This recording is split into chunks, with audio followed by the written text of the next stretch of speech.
Boris Johnson has been warned that any Brexit deal struck this late into negotiations will leave the Prime Minister having to pay for it, according to a commentator. Prime Minister Boris Johnson's announcement of the internal market bill last month intensified trade talks and infuriated those both inside and outside the EU. Yet, the bill has just passed the last Commons hurdle and will now move into the House of Lords before it can pass into law. It has become yet another sticking point in negotiations which are already fraught with disagreements, such as access to UK fishing waters, a level playing field in the governance of any future deal. The internal market bill is divisive because it overrides elements of the withdrawal agreement, specifically the Northern Ireland Protocol, and so huge parts of pro-EU groups are up in arms. However, the bill may be part of a larger strategy from Downing Street, according to a senior fellow at the Dutch think tank, Clingendael Institute. Researcher Rem Korteweg tweeted,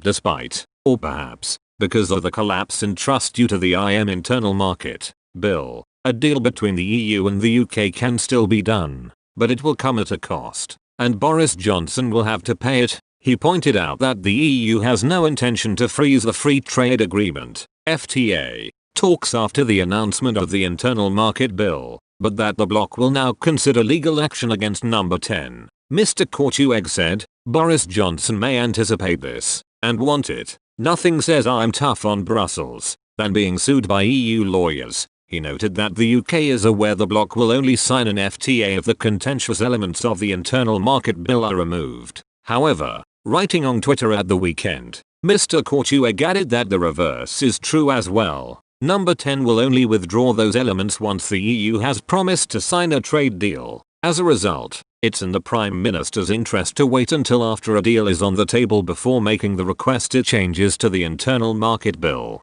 Mr. Korteweg claimed Mr. Johnson could then say, my threat to violate international law has forced the EU to give me my FTA, which would help win him the support of Brexiteers. He indicated that the internal market bill drama could also be a smokescreen as the Prime Minister actually prepares for concessions with the EU. Mr. Korteweg said that Mr. Johnson's plan may yet backfire, because it has eroded trust in the UK, and it's difficult for him to perform a U-turn after making substantial promises to Brexiteers. He also pointed out another difficulty which has stemmed from the internal market bill, the EU's reaction. He explained, the EU will now insist on tougher governance safeguards dispute settlement to underpin a deal. Subsequently, it may be easiest for Mr. Johnson to pursue no deal at this point. This would help him save face with Brexiteers and avoid an embarrassing U-turn which could reduce his public support. Another theory is that the Prime Minister does not actually want a deal and this is all about managing the blame game. Mr. Johnson has set the 15th of October as a deadline for an agreement to be reached,